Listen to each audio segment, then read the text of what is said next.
Mari kita bahas fakta sejarah dari drama Korea yang dibintangi oleh Lee Juno dan Lee Seong. The Red Slave berhasil membawa kita kembali ke masa dinasti Joseon untuk melihat perjuangan seorang raja demi mendapatkan pujaan hatinya. Raja Jongjo atau yang dikenal dengan nama Yisan yang merupakan raja ke-22 dari dinasti Joseon dan berkuasa selama 48 tahun, yaitu dari periode tahun 1752 sampai dengan tahun 1800.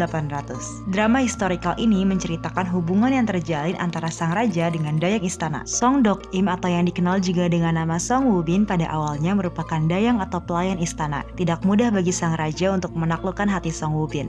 Ia bahkan pernah menolak lamaran sang raja sebanyak 2 kali. Namun hal itu tidak mengurangi cinta tulus Yisan kepada Song Woo-bin, hingga akhirnya ia menjadi istri yang paling dicintai oleh sang raja. Tetapi ketulusan cinta sang raja harus diuji ketika Song Woo-bin meninggalkannya terlebih dahulu. Kepergian sang istri meninggalkan luka mendalam bagi sang raja. Berdasarkan catatan sejarah, Raja Jongjo menulis sebuah epitaf atau catatan singkat pada batu nisan sang istri. Pada masa itu, di era dinasti Joseon tidak umum untuk menulis teks singkat di batu nisan yang bertujuan untuk menghormati pasangannya.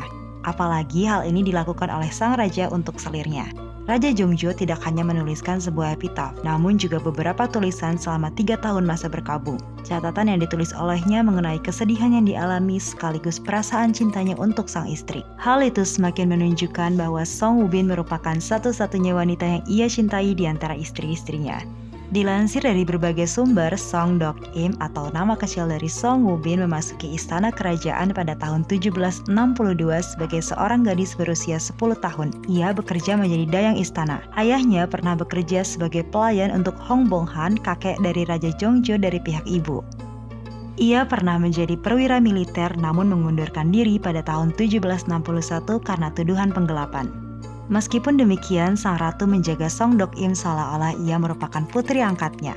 Hal ini yang membuat putra mahkota Yisan dan Song Dok-im muda sudah akrab satu sama lain sejak masa remaja mereka. Pada tanggal 13 Oktober 1782, Song Dok-im melahirkan putra pertamanya dari pernikahannya dengan sang raja. Pada tanggal 2 Juli 1784, anak pertamanya dinobatkan sebagai putra mahkota. Tetapi ia wafat akibat campak pada 6 Juni 1786. 4 bulan setelah kematian putranya, Song Woo-bin meninggal dunia karena penyakit yang dideritanya selama bulan terakhir kehamilan kelimanya. Anak yang berada di dalam kandungannya turut meninggal bersamanya. Ia disemayamkan di istana Anhyeon, yang sebenarnya hal itu tidak bisa karena statusnya sebagai selir.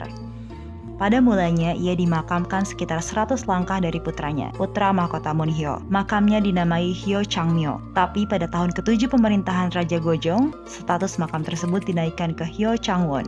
Raja Jongjo bahkan menanam 26.000 pohon di makam istrinya. Makam tersebut kini dikenal dengan nama Taman Hyochang, yang berada di distrik Yongsan, Seoul. Pada tahun 1944, selama masa kependudukan Jepang, makam tersebut dipindahkan ke Provinsi Gyeonggi. Putra mahkota Munhyo dimakamkan di sebelah pamannya.